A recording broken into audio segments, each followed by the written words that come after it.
ciencia, de las letras, diálogos. Francisco Javier de los Ríos te invita cada lunes a las 13:30 a una entrevista al detalle con invitados de renombre provincial, nacional e internacional. Diálogos, con la firma del profesor Francisco Javier de los Ríos.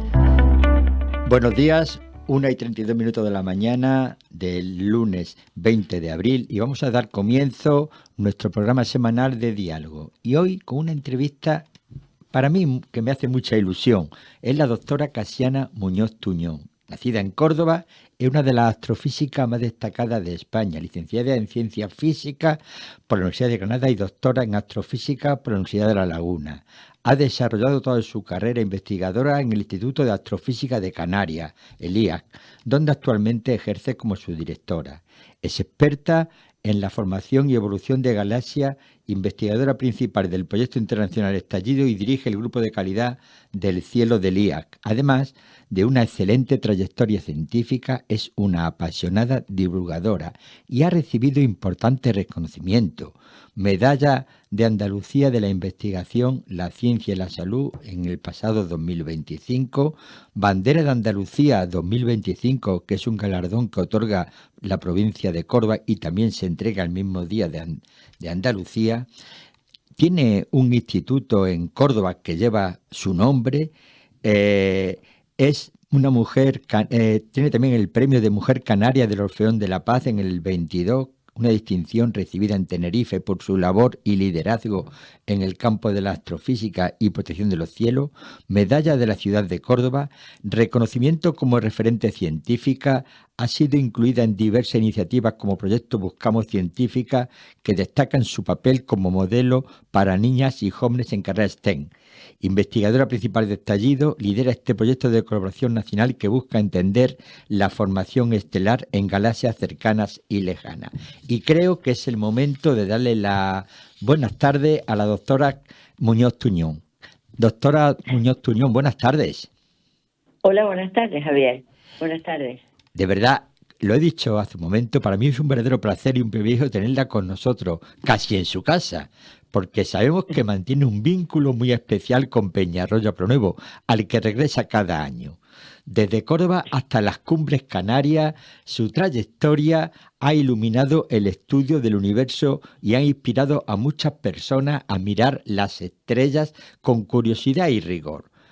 Por lo tanto, gracias por dedicarnos su tiempo y por compartir con nuestra audiencia su conocimiento, su pasión y su visión sobre el cosmos, sobre el papel de la ciencia en la sociedad y sobre la importancia de impulsar las vocaciones científicas, especialmente entre las mujeres. Por lo tanto, nuevamente, bienvenida.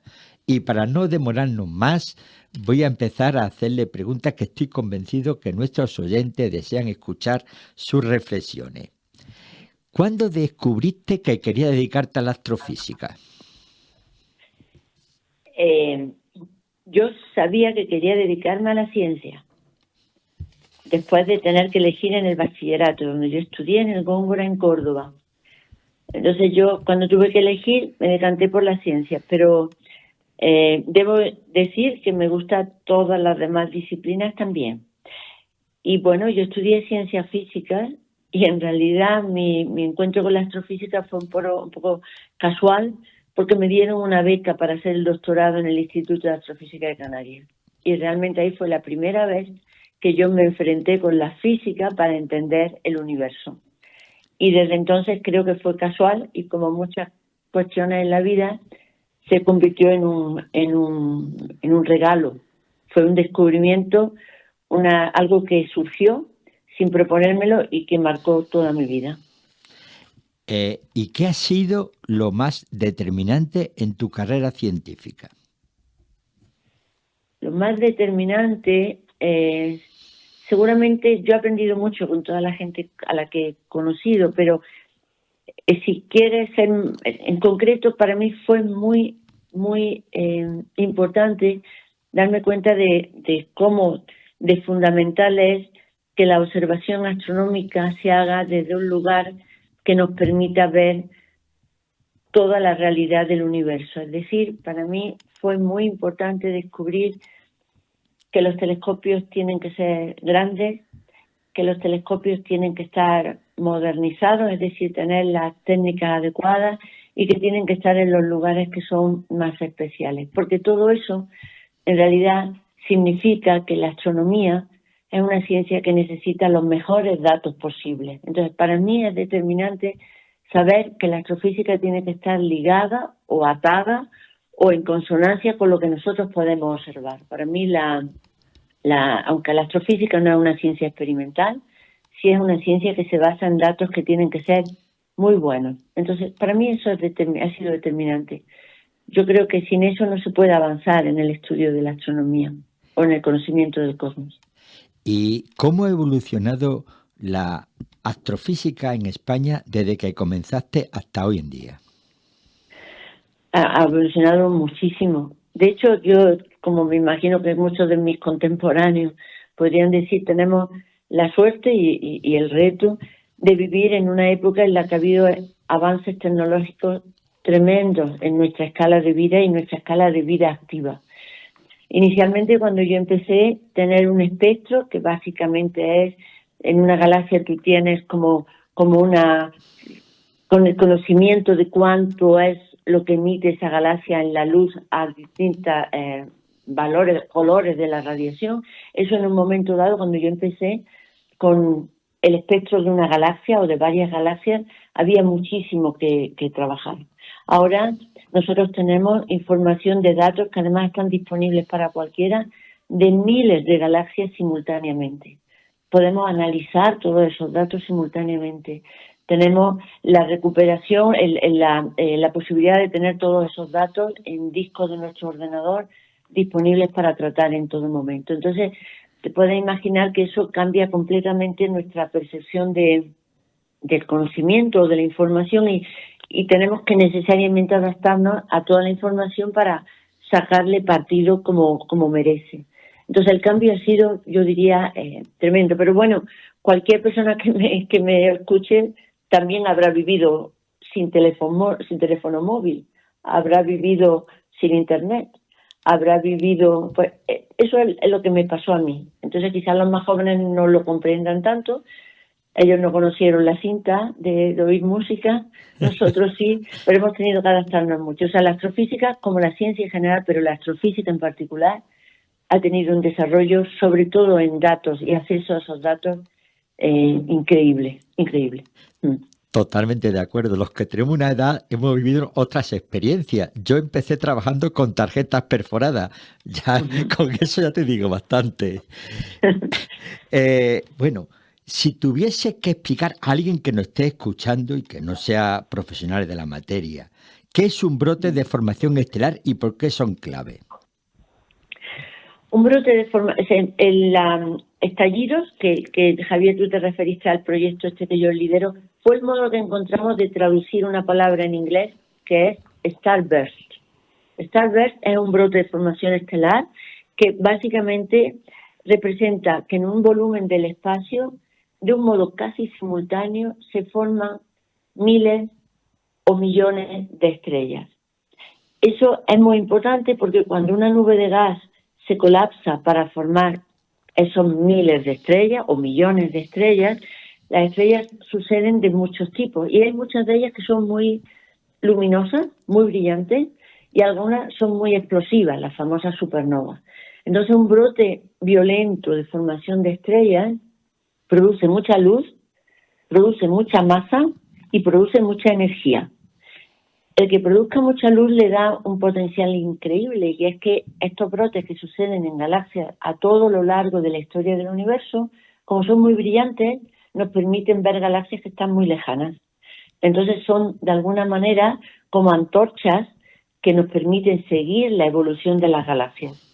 En el caso de nuestra galaxia hay ese tipo de brotes violentos, algunos de ellos forman los agujeros negros centrales de las galaxias, otros forman los cúmulos globulares, que son sistemas estelares muy viejos en los que hay millones de estrellas que están ligadas por gravedad, y en todo caso también producen toda la energía que hacen que nuestras imágenes del universo estén llenas de cascarones, de estructuras preciosas que están iluminadas por las estrellas y que se han formado gracias a toda esa violencia de las estrellas de alta masa, que producen vientos y explosiones de supernovas que de algún modo lo que hacen es empujar el material del universo y estructurarlo en formas muy peculiares y muy hermosas, ¿no? Bueno, uno de los retos científicos es buscar nuestro origen. Cada vez estamos más cerca posiblemente. Pero ¿cómo se lee la historia de una galaxia a través de su luz? A través de su luz, bueno, lo primero que todos los que nos escuchen, si no lo saben, deben saber o lo pueden recordar, es que la luz, de alguna manera, cuando el cuerpo que emite luz se mueve, la luz que recibimos también se mueve en el espectro. Con lo cual, las estrellas, las galaxias que están más cerca del origen del universo, las vemos, su luz las vemos como una luz más roja. Entonces, eso significa que para entender las galaxias en toda su historia, tenemos que tener el espectro yéndonos hacia la parte más roja, infrarroja de todo el rango. Entonces, lo primero que tenemos que hacer es tener detectores que puedan ver la luz más fría, la luz más roja, la luz más fría, que de alguna manera es la que responde a ese traslado por el hecho de que las galaxias lejanas se están moviendo de nosotros. Entonces, eso lo tenemos que ser capaces de ver. Y una vez que ya lo sabemos, nosotros podemos trazar la galaxia a lo largo del tiempo. Nosotros, nuestra Vía Láctea, es el resultado de una evolución. Nuestra Vía Láctea es como si fuéramos cada uno de nosotros, digamos, con, no sé, 70 años, ¿vale?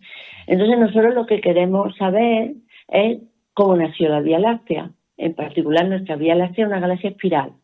Nosotros sabemos, si nos movemos en el tiempo, que las galaxias espirales de alguna manera se formaron en una época de la evolución del universo.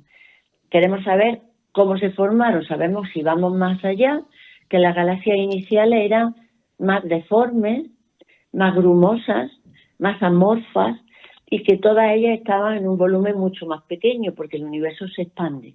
Entonces la probabilidad de colisionar era mayor, y de alguna manera nosotros, a lo largo del universo, las galaxias se van volviendo más maduras, mejor definidas, tenemos más masa y nos hemos estado beneficiando de todas las galaxias estas más jóvenes, más irregulares, más pequeñas, que se formaron al principio. Entonces nuestro universo es jerárquico, en el sentido de que primero había muchas pequeñas, todas esas se fueron uniendo. Conforme el universo evoluciona, esas galaxias empiezan a interaccionar entre ellas. Para mantenerse empiezan a rotar, porque si no se destruyen. Y el universo que tenemos ahora es mucho más ordenado, las galaxias son más grandes, hay muchas elípticas, hay muchas espirales, y todas ellas son consecuencias de todas las que se han ido formando con su historia, que las vemos, como dije al principio, analizando la luz más hacia el rojo, que nos dice que son las que vienen de galaxias que están más cercanas al principio. Qué curioso y qué interesante. Bueno, por lo tanto, eso es uno de los retos científicos que seguirán abiertos, supongo, hoy en día en astronomía. ¿Hay alguno más? Uy, tenemos muchísimos. Estas cosas son preciosas. Los que nos escuchen, les debo de compartir mi preocupación y mi entusiasmo. O sea, mi preocupación es, a título personal, cuanto más sabemos, más cosas les conocemos. Eso es un reto del conocimiento que al mismo tiempo nos hace seguir vivos en nuestro afán por conocer. Entonces hay muchas cosas que no sabemos. Seguimos buscando cómo se forman las primeras galaxias, las primeras estrellas, porque hay un problema que quizás todo el mundo puede entender si yo me sé explicar, y es que cuando al principio del universo, cuando para ser capaz de que se colapse una nube de gas y empieza a formar estrellas, hace falta poder enfriar esa nube. Si esa nube está muy caliente, el colapso no se produce porque se queda como un gas muy, muy caliente. Entonces, para que se pueda colapsar, hay que poder enfriar. Y para poder enfriar, necesitamos un medio que no sea solo hidrógeno, que era al principio, sino necesitamos tener más elementos, el helio, el oxígeno, el nitrógeno, todos los que están en la tabla periódica. Entonces, el colapso inicial es un problema que tenemos que ver. Además, tenemos que saber cuándo se produce, cuándo el gas inicial del universo pasa a convertirse en estrellas las primordiales o en galaxias las primeras. Esa datación primera es muy importante y tiene que ver con la física fundamental del medio del que se forman las estrellas. Eso es un reto que tenemos que descubrir. Tenemos otro reto más cercano a nosotros, que supongo que a todo el mundo estarán de acuerdo conmigo, es la búsqueda de la vida. Eso también forma parte de la astrofísica actual. O sea, tenemos la búsqueda de las primeras galaxias, de las primeras estrellas, y la búsqueda de vida similar, o por lo menos que nos interese medianamente a la nuestra. Eso es otro reto que además tiene que ver con la búsqueda de planetas que se parezcan al nuestro. Se mezcla con otra cosa que es muy interesante y es ver cuáles son las condiciones que favorecen la vida en nuestro planeta. En un tiempo parecía que iba a haber muchos planetas parecidos al nuestro, que iba a haber muchas posibilidades de vida. Conforme más avanzamos hay más planetas y todavía seguimos buscando la vida. Eso es un dilema, es muy interesante que la ciencia tiene que descubrir. Además es una ciencia muy multidisciplinar, porque en la búsqueda de vida también interviene la geología, interviene la climatología, interviene la vulcanología. En fin, es un tema también muy interesante. Hay muchos retos, muchas cosas por descubrir. Las cajas del conocimiento, cada vez que se abren, te meten en un mundo que a su vez está lleno de nuevas cajas que tenemos que poder entender. Cuánta ilusión en tantas posibilidades en esa investigación. Cuando le he prestado, no estoy seguro si he dicho que fue o que eres. Lo que es, fuiste su directora del Instituto de Astrofísica de Canarias. ¿Y qué significó para ti haber sido su directora de ese organismo? Efectivamente, fui durante 6 años y en el 2024 lo dejé. Significó mucho, aprendí mucho. Yo quiero mucho al Instituto de Astrofísica de Canarias. De hecho, creo que es uno de los referentes, no solo en España, pero es un instituto que es un referente internacional. La astrofísica en España tiene un nivel internacional muy alto. De hecho, de las ciencias que están más, digamos, más a la par a un nivel en el contexto de otros países. Es una ciencia en la que peleamos en las ligas, en las primeras ligas. Eso a mí me enorgullece y me encanta ser parte de la época en la que eso sucede. Y el Instituto de Astrofísica yo creo que ha tenido mucho que ver por el trabajo que se hace aquí y por los observatorios que son nuestra responsabilidad. Entonces, en ese sentido, haber sido subdirectora ha sido una oportunidad excelente en la que yo he aprendido y he aportado todo lo que he podido hacer. Ha sido una experiencia muy interesante. La gestión es algo de la que se aprende mucho y que en mi opinión hay que hacer durante un tiempo si no se quiere uno, en fin, despegar absolutamente del trabajo de investigación, porque requiere mucho tiempo y es un mundo diferente. Pero he aprendido mucho, he aprendido a tratar con muchos políticos, he aprendido también a hacer divulgación, porque cuando uno está en un organismo tan importante como el IAC, pues tiene que convencer de la importancia de lo que se hace, y para eso tienes que tener un lenguaje que permita que tu interlocutor comprenda la trascendencia y las necesidades del centro desde el que uno habla. Y eso te implica hacer una cierta divulgación a los que te escuchen para explicar y ser capaz de tener el argumento que la otra persona comprenda. Entonces, he aprendido mucho y ha sido un honor hacerlo. Y bueno, ahora estoy muy contenta no teniendo lo que hacer, porque puedo hacer otras cosas que para mí son muy importantes y que de alguna manera a las que no le podía dedicar tanto tiempo cuando yo era subdirectora. Bueno, no ayer, sino el domingo anterior, publicaste en el diario Córdoba un artículo sobre la misión de Artemis II. Yo lo he leído y la verdad es que no tiene ningún desperdicio. ¿Nos puedes hacer una valoración del artículo que publicaste y en qué querías incidir? Bueno, pues, en primer lugar, si me permites, Javier, yo estoy muy agradecida al Córdoba. El Córdoba hace, yo creo que fueron 2 años, un poco así, me invitaron a ser columnista de su periódico y además dándome la oportunidad de escribir de lo que yo quisiera. O sea, yo ni siquiera tengo que escribir de astrofísica. Muchas veces escribo sobre la astrofísica. Es un artículo al mes. Y cuando surgió la misión Artemis II, obviamente es algo impactante. Es algo que ha estado en todas las noticias. Es algo impresionante. Es algo que nos deslumbra. Con lo cual, en el artículo que tenía que escribir este mes, pues yo tenía un dilema. Tenía un dilema porque, por un lado, me sentía obligada como astrofísica a escribir sobre esa misión, porque de alguna manera me toca directamente en mi profesión, pero yo tenía un cierto dilema moral sobre la carrera espacial hoy día. Entonces, bueno, yo intenté reflejarlo ahí, Javier, como pude. De alguna manera, en el artículo primero, de alguna manera o ciertamente, hago énfasis en el éxito de esa misión, en el inmenso trabajo que supone una misión como esa. Enfatizo en las capacidades excelentes de los astronautas que ahí han participado, en la precisión de las órbitas que se han diseñado, en el éxito de la vuelta sin ningún tipo de problema, en el hecho de que los astronautas van a tripular la nave por primera vez durante un tiempo. En fin, todo eso sin duda es un orgullo para nosotros como especie y para nosotros como especie tecnológica, sin duda. Pero hay algo que a mí me preocupa y mucho en este momento, y es precisamente ese desarrollo tecnológico. El desarrollo tecnológico es mayor que nunca y de alguna manera la reflexión sobre qué hacemos con ese desarrollo yo diría que es menor que siempre. Es algo que nuestro propio entusiasmo y nuestro propio logro nos lleva a hacer más y sin, creo yo, hacer una reflexión de con qué norma, con qué ética, con qué moral lo hacemos. Entonces, eso sí me preocupa mucho, porque la misión Artemis está abriendo el paso hacia lo que es la colonización del espacio.